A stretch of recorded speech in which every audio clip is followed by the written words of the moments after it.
Miss Tourism ลาว 2025 นำเสนอ 18 แขวง 18 เรื่องราว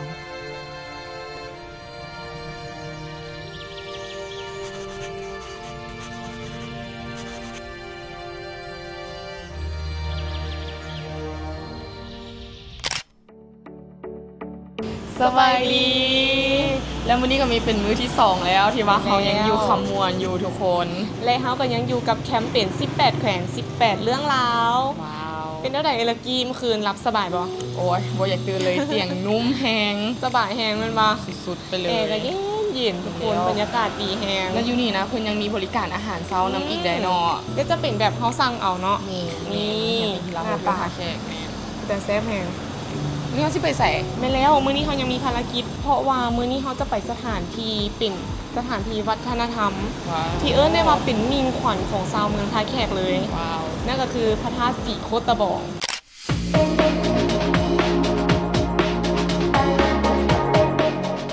และการเดินทางของพวกเฮาก็ต้องเคียงคู่กับพาหนะและเฮาได้รับการสนับสนุนโดย Toyota BC4X เลยทุกคน ซึ่งเป็นรถไฟฟ้า 100% และยังเป็นรถรุ่นล่าสุดของทาง Toyota พร้อมเอ้ยลักกี้ ว้าวแท้ว่ะและนอกจากนั้นเขายังได้รับการสนับสนุนจากโลกาซึ่งเป็นตู้สากรถไฟฟ้าอันดับต้นๆของประเทศลาวนั่นกันเลยวิลล่าและทริปนี้มันจะพาเขาประหยัดไปตั้งแต่ต้นทริปไปจนถึงจบทริปเลย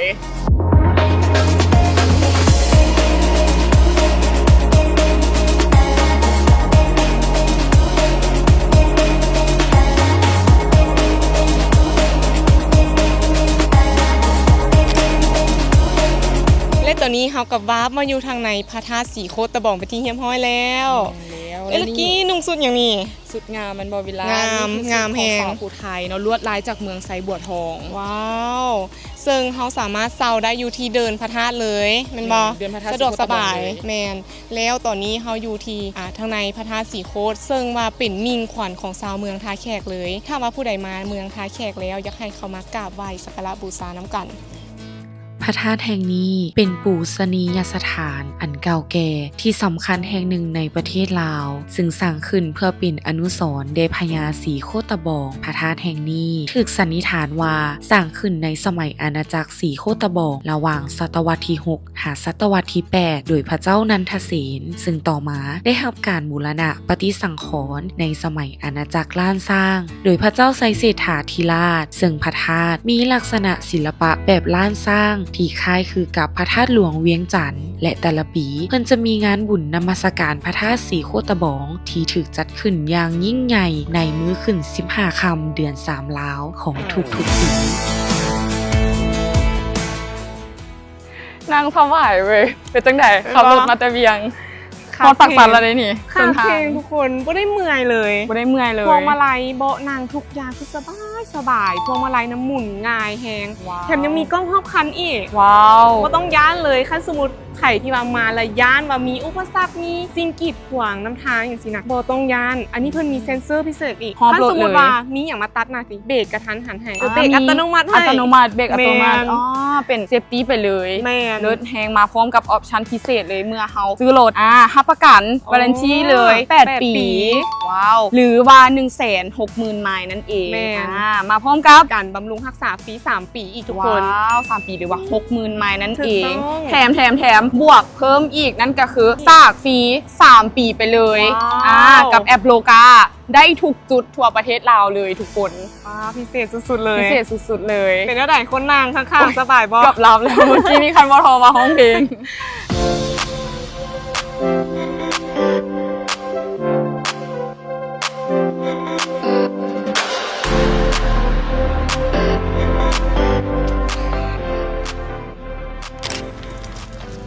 นี่แล้วตอนนี้เขาก็มาฮอดสถานที่ท่องเที่ยวอีกสถานที่หนึ่งแล้ววิลล่า ตอนนี้เขาอยู่ที่ท่าฝรั่ง วังสี คาม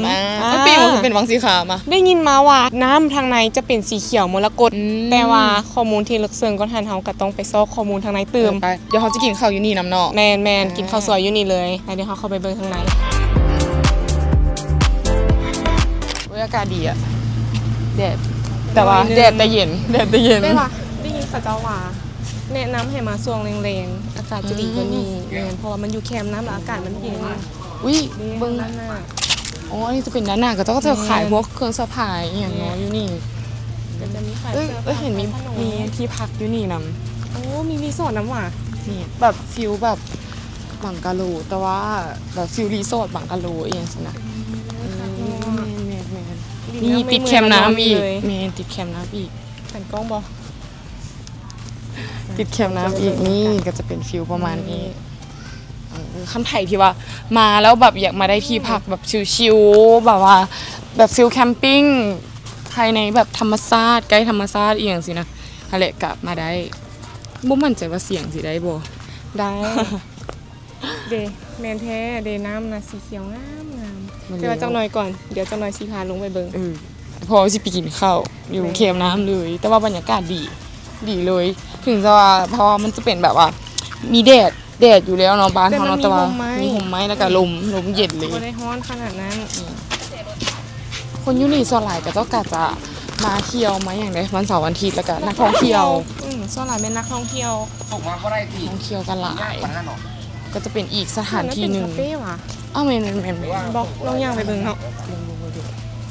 เอ้ยเนี่ยว่าเป็นอีกสถานที่เที่ยวหนึ่งที่ดึงดูดนักท่องเที่ยวต่างประเทศเลยได้ อันนี้มาเป็นผาไปเลยเฉพาะอากาศบริดี ถ้าฝรั่งไว้สีขาวนี่ไปเดี๋ยวเขาจะลงไปเลยตอนนี้เขาใส่ ไปโดนน้ำบอก ไหวอยู่วะระวังอาหารตาแซ่บเนาะ โมเมนต์คาเฟ่ มันจะเป็นบอลออกอาหาร โอ้มีพายเรือนำ วิลาไปนาง ที่นี่มีพายเรือนำ วิลาไปนาง ขาดตุบลงอันนี้แล้วแบบ ปูบอุ้ยย่าสวยนะ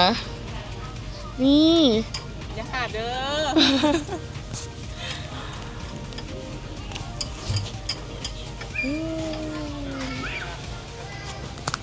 ฟิลคือวังเวียงเนาะ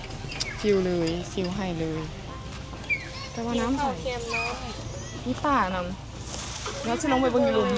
เราลงไปเบิ่งยีลุมไป เดี๋ยวลงไปเบิ่งละ ไปเล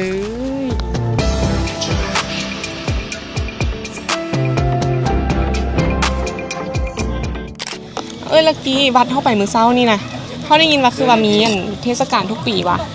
อยู่พระธาตุสีโคตะบองหันวะ แม่ แมนคือแบบได้ถามเนาะผู้ที่แบบเพิ่นอยู่แถวนั้นเนาะทุกๆปีนะจะมีงานบุญใหญ่ซึ่งว่าเป็นงานนมัสการพระธาตุเนาะกะไหว้พระธาตุทะเลซึ่งว่าเพิ่นจะจัดทุกๆแบบขึ้นเดือน3 15ค่ำของลาวเนาะแต่คันเป็นเดือนสากลนี่ก็จะอยู่ช่วงท้ายเดือน1ประมาณนี้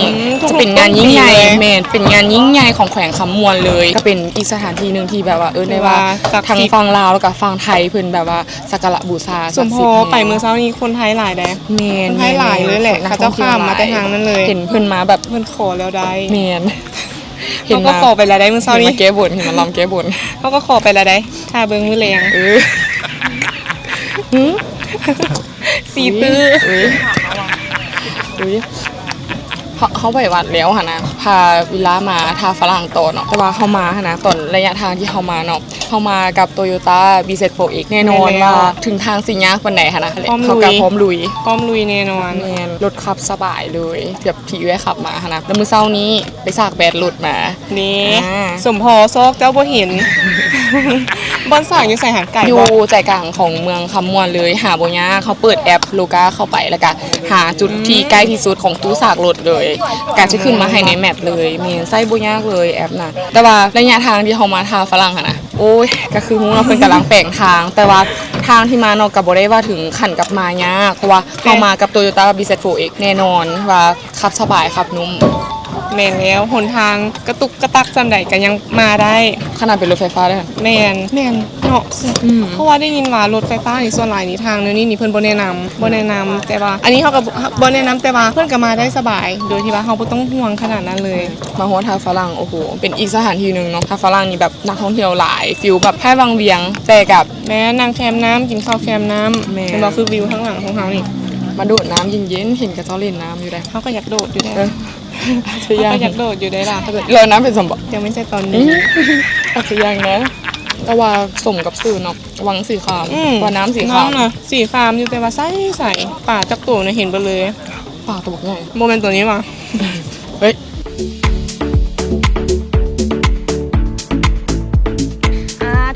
ตอนนี้เฮาก็อยู่ที่โลกาเห็นบอกง่ายๆเลยลักกี้บ่ได้ยากมีแต่สแกนแล้วก็เอามาเสียบใส่รถเท่านี้เลย และแถมยังยูแอปเนาะเขาก็สามารถติดตามได้เนาะทุกคนว่าตอนนี้เขาสากได้หัวใส่แล้วเนาะจากนาทีสากไปจากนาทีแล้วก็ราคาเท่าใดนี่ง่าย ๆเลย แล้วสายสากกระเป๋าแฮงเมื่อกี้นี่เห็นวิลล่าใส่มือเดียว มือเดียวก็ได้ มือเดียวเลยแล้วก็จุดโลกาจุดนี้เนาะเป็นโลเคชั่นที่ดีเลยก็คือปากซันทั้งปากซันที่เขาจะไปคำมวนมีร้านกาแฟอีกเห็นร้านกาแฟแล้วอยากเลย โอเค เขาไปนั่งค่ะ โอเคไปเข้าไปกินกาแฟ ซ้ำสถานีไปกันได้ติดตามได้ในแอปเลยเดี๋ยวนี้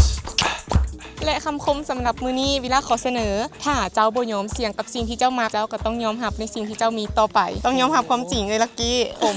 ของลักกี้เด้ คำคมของลักกี้ว่าเข้ามาเที่ยวในสถานที่ที่ว่างามๆแบบนี้เนาะประเทศลาวอย่าฟ้าวอึ้งทุกคนยังมีให้ทึ่งอีกหลาย แสดงว่าเขาต้องได้ติดตามตอนต่อไปด้วยนี่ทุกคน ท่าฝรั่งวังสีคามเป็นสถานที่ท่องเที่ยวที่ขึ้นชื่อของแขวงคำมวนในสไตล์แบบพักผ่อนหย่อนใจมีสายน้ำลำธารมีภูเขาป่าไม้ที่เขียวงามหลายคนก็เลือกที่จะมาลิ่นน้ำบางคนก็มาเฮ็ดกิจกรรมพายเรือหรือว่าลองเรือบางคนก็มากินข้าวสวยเพื่อเป็นการผ่อนคลายหรือเป็นอีกจุดเช็คอินที่ดีที่สุดจุดหนึ่งของแขวงเมื่อได้มาสัมผัสด้วยตัวเองแบบนี้กลางธรรมชาติแล้วก็บรรเทาความเมื่อยไปได้บ่น้อยเลยและเราจะกลับมาพบกันใน EP ต่อไปเด้อทุกคน